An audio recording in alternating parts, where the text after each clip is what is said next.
Hi and welcome to Movies Suck. Today, I wanted to have a look at Elizabeth Banks. My attention was drawn to her because of, the new Charlie's Angels film, where she is directing, she's producing, she's written, at least she wrote the screenplay, and she's starring in the same film. This is not that big a deal to be doing all these things. I mean, it's the sort of thing Clint Eastwood does all of the time in almost every film he's ever been in.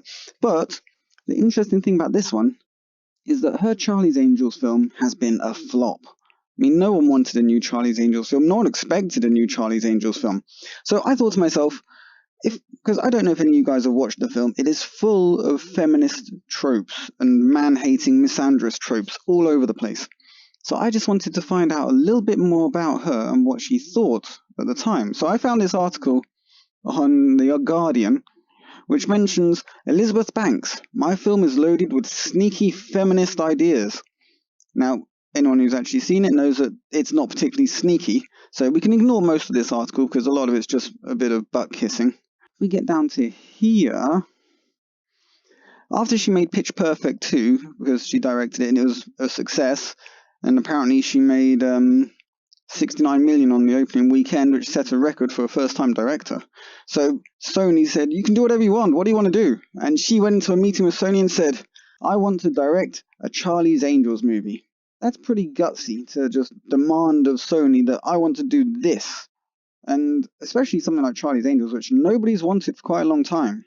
I mean, I was a fan of the original TV series. I quite enjoyed it. And I hated movies from the early 2000s. They were stupid and annoying, but they were just stupid and annoying. They did not take themselves seriously. They weren't trying to say anything. They weren't being political. They were just silly films. This one, on the other hand, it has a lot wrong with it. It's in the misandrist kind of way. But I wanted to have a look at what is it that Elizabeth Banks actually thinks. This is what I wanted to know. So I was looking for some information, and this is just some little tidbits about how her mind works over this sort of thing. So, says, let's go down here. Watching Charlie's Angels, it's impossible to question her ambition. Charles Townsend Investigation Agency has expanded, and there are now groups of angels, all smart, highly trained women across the world. Banks plays a key role. Bosley to the angels, Sabina, which is Kristen Stewart, in one of the worst roles we've ever seen her in. And let's face it, she's been cardboard in a lot of things, but she cardboards the hell out of this film. Elena, played by Naomi Scott, and Jane, who's played by Ella Basinska, the tall one at the back. But anyway, here's a few of the film's details. A little overview. A female employee discovers a sinister plot in a large tech company, but it is dismissed by her male bosses. Why? Why would her male bosses just dismiss her? It sounds like they're doing it because they're male, but there's actually other reasons. It might be construed as political. Is that impossible to avoid in 2019? I'm not making any grand statements, Elizabeth Banks says. I happen to make an action movie about a corporate malfeasance that also happens to star women, and everyone's like, what a political statement. And I'm like, is it? If they were all men and it was the exact same story, it wouldn't be very political, would it? I wanted to make a broader, appealing movie rather than something actually political. Well, she made something that was very political because she couldn't leave the misandry out of the film. She literally had to put this as a men vs women movie. That's what this movie is. It's men vs women. It's a really bizarre idea that she thinks it isn't political. I don't advise anyone to actually go watch this movie, but wait for it to come out on TV and you'll see what I mean. But anyway, let's read a bit further. She finds it interesting that simply because I made a movie that stars women, that it's feminist enough. That's something I have heard when I was putting the movie together, like, you're lucky you're getting to make it, it's feminist enough. You don't have to push it, and I was like, I don't think I'm pushing it at all. Well, she did push it. Anyone who's ever watched any of the previous Charlie's Angels movies or the TV series knows that, in fact, the original TV series was a feminist TV series, but it was about women being women, not women trying to be men. Why try to make women be men? You can't do it. You can't have a 110-pound girl take on a 250-pound guy and actually win. Unless, of course, she's got weapons and the guy hasn't got a weapon. And the point is, hand to hand, it's not going to happen. It's never going to happen. And, well, actually, I say it's never going to happen. I do know of a few women who could possibly do the job, but they're extremely highly trained. Not the average person. Anyway, back to the story. Banks has ditched the male gaze of Charlie's Angels past and has loaded the film with sneaky feminist ideas. Little things, she says, like, don't forget to smile. Because the reality for female directors, she says, is they are not afforded the same opportunities as men. Even those who get to direct a juggernaut, like Charlie's Angels. The funny thing is that she thinks Charlie's Angels is a juggernaut. I'm assuming she's imagining how popular the previous early 2000 films were, which the first one was reasonably popular as I remember, and pretty much everybody thought that Full Throttle was absolute crap. But she thinks that she's directing a juggernaut. She actually thought, when she came up with the idea of rebooting this series, since this interview I think was done before it was actually released, she thought that she was doing something huge. And yet nobody wanted a Charlie's Angels reboot. Nobody had asked for it. No one's even thought about Charlie's Angels since, 2006 or something? It's unbelievable that she had such a big head about it. And then we get into a little bit about when she was growing up, she was poor, or at least average poor, not actual poor, just, the average. If the car broke down, if her parents' car broke down, it was a big thing because, oh my god, we need the car. But that's pretty much for everybody that I know. And then she says about meeting her husband. I've looked into her husband. He is also a bit of a feministy type guy. I can see where she gets the support for this sort of thing from. Another bit that I was interested in, pay parity. She says, Michelle Williams has just broached the issue in a speech at the Emmys. She's one of the greatest actors of her generation. Is she?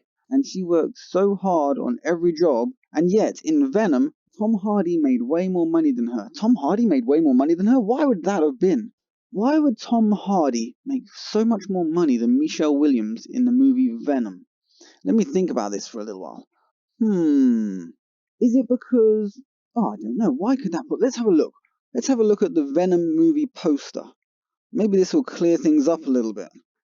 Well, let's see. Yes, this is Tom Hardy's face on the poster. Where's Michelle Williams? I can't seem to spot her in this poster. Is it possibly because Tom Hardy is the star of this movie? The idea that you should be paid as much as the person who's actually starring in the movie is just ridiculous. Do you think there are extras in Halle Berry's Catwoman that were getting paid just as much as she was? Do you think so? I think it's unlikely. It's just such a strange idea that someone who's co-starring in a movie should be paid as much as the person who's starring in the movie. I mean, you're not going to get pay parity for that sort of thing. If Michelle Williams was the actual star of Venom, I would expect her to be getting paid the most for being in the movie. I mean, surely that's just simple logic, unless they're getting a cameo by some really massively famous actor just to try and sell the movie, in which case maybe he's going to get paid a little bit more, or she, if it's a woman, if she's a massive star. But the star of the movie is going to be the highest paid person in the movie. So the idea that Michelle Williams should have pay parity with Tom Hardy is just a joke. Let's read a bit further. It says, it's hard to be like, you guys, sometimes just paying us tells us that you like us. You can show that you value us in many ways. One is by giving us awards. One is by letting us play really cool roles. Another is to pay us. It's interesting that we're expected as women not to value money as a factor in our worth when it's a factor in everyone else's worth. No, this is just ridiculous. You're going to get paid as much as they think your value to the film is. If, for instance, you're a massive box office draw, even if the film isn't a huge budget, a lot of that budget is going to be given to the person who's going to bring the people in to see the film, like Tom Cruise, Will Smith. Okay, maybe not Will Smith so much these days. I think it was the problem with making that After Earth film. Should never have done that, Will. What are you thinking? Just trying to make your son famous by making a really crappy film that nobody liked? But the idea that women should be paid the same as men for doing a lesser role in a movie is just crazy. Just as I would think it's the idea of a man being paid more than a woman for playing a lesser role in a film is also crazy. I just find it such an odd idea that people think there should be gender pay parity for disparate things. And then if you read this last bit here, does she feel that things are starting to improve at all? I don't know. I hope. Honestly, I'm having a hard time feeling optimistic in the world we're living in today in general. Whether that's about women being directors or women having autonomy over their bodies. Women don't have an autonomy over their bodies in America? How very strange. I was quite sure that America was a Western country, and in Western countries, that's a very, very common thing to have. Were she living somewhere in the Middle East, pick a Middle East country, doesn't matter which one, they're all the same thing, virtually, then I could understand if she was feeling that she didn't have autonomy over her body or she didn't have the opportunities that men have, because those are all patriarchal societies that don't allow women to have the same advantages as men.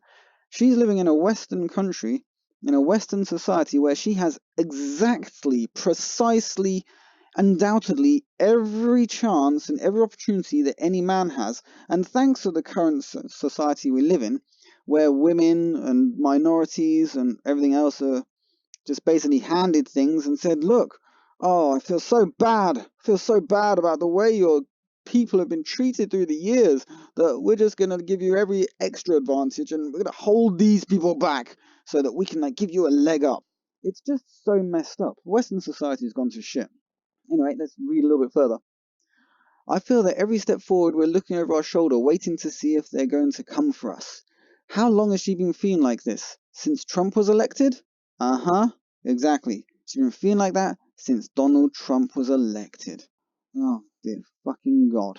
And this is why I say that Elizabeth Banks is a feminist. And that's why Charlie's Angels is a failure. Because it's not a fun film, it's a feminist film. It's a feminist film which has so much misandry and men-hating in it, in various different ways.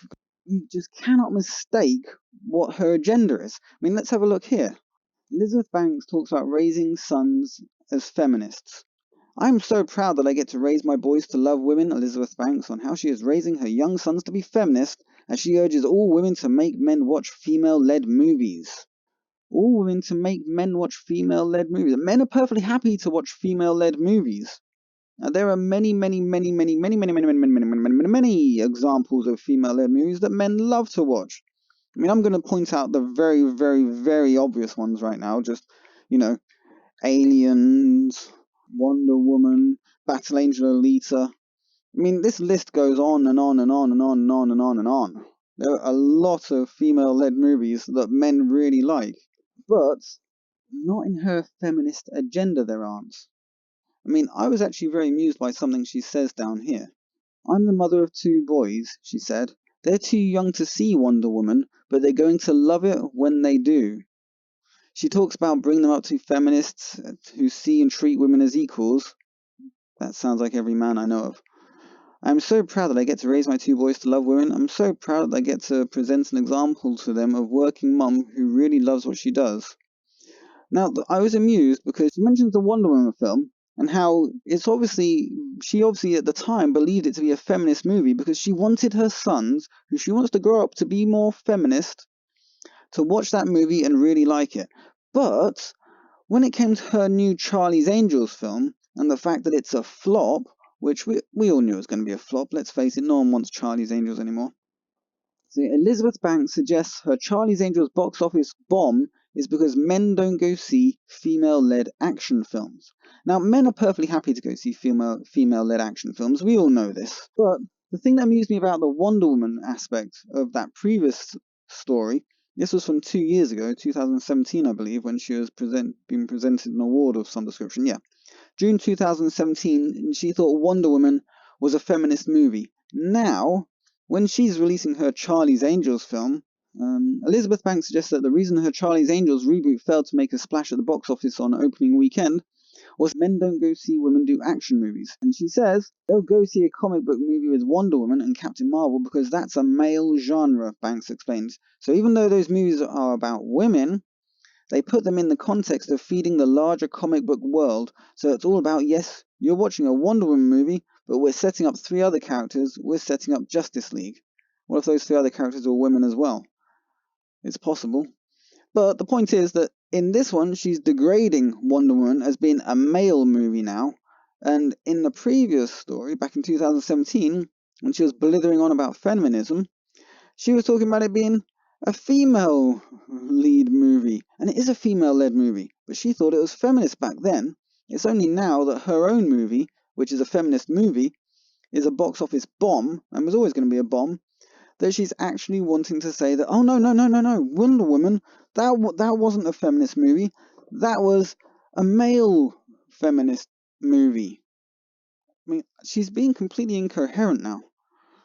Yes, it tied into Justice League, but it was a film on its own, and everyone was actually very interested in seeing Wonder Woman. It's not like Wonder Woman isn't a massive popular character. It just goes to show that men want to see women in roles in the cinema. They want to see female-led films, but they want to see good female-led films. They don't want to see trash and garbage like this new Charlie's Angels movie, which is absolute junk. Don't go see this movie. Don't waste your time. And Elizabeth Banks is a raving feminist. Go look up any news stories about her related to word feminism, and you'll find out all this stuff about how she's a feminist, and which explains why Charlie's Angels was a failure. Because it's a feminist movie. It's full of feminist tropes. Awful feminist tropes. The first 5 minutes of the movie are all about making men look stupid and making women look powerful. It's just such a joke of a movie. I really cannot go into enough detail about how this movie was dumb. But don't take my word for it. Wait for it to come out on TV, watch it yourself. Don't go to the cinema and see it though. This is Movie Sucks signing out. Leave a like, share, subscribe, and I'll catch you guys on the flip side.